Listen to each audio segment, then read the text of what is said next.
We know and have known for quite some time that we've had fissures along racial divides.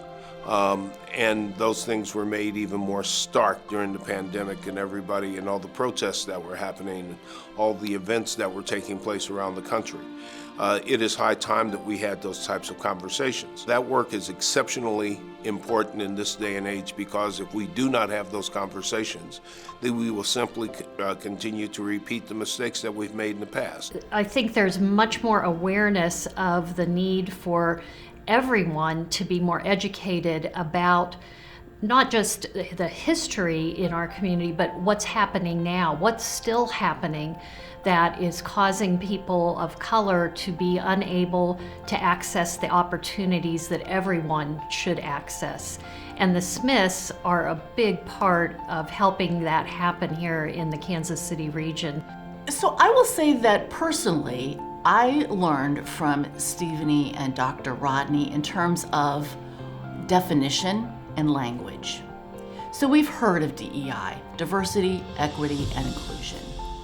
They brought to this conversation and belonging, DEI and B.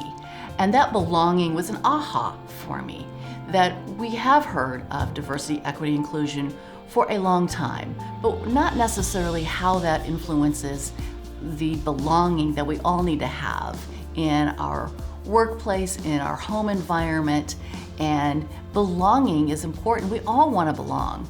And they really helped me identify that belonging is something that we need to strive to do a better job at.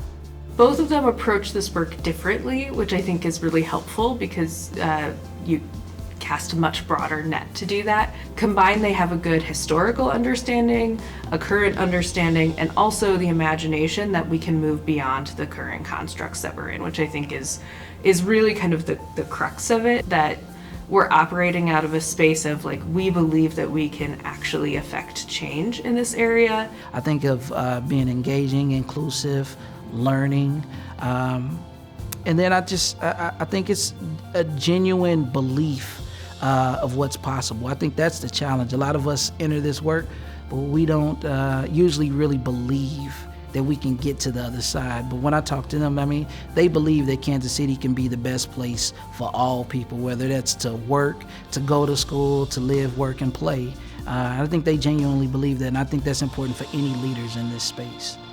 The reason why we engaged Stephenie and Rodney, because we want to develop a leadership team at Garney that better reflects the world and better reflects our workforce.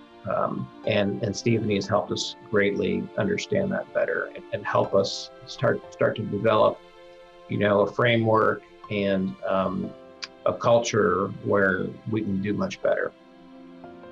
Rodney and Stephenie are at their very best when they're teaching. Almost after every conversation, I think to myself, I've learned something new after that experience and engaging with them.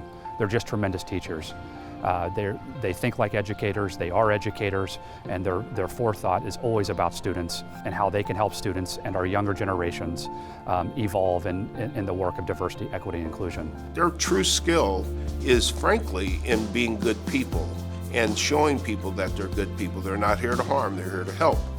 And when you can do that quickly in an audience of people that you've never met, then that shows that you have spent a lot of time focusing on how do we impart this important knowledge to people who are not always in the best places to receive it, but are at least there.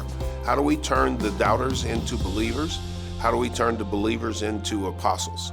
And they do a very good job of apostolatizing people. Sophic Solutions is a change management firm.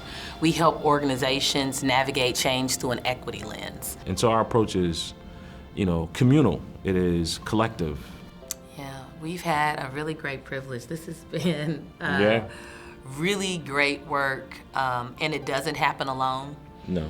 It happens in building upon and standing on the shoulders of those who have really been championing this work. And they say not only dream big, but your dreams should be a bit unrealistic.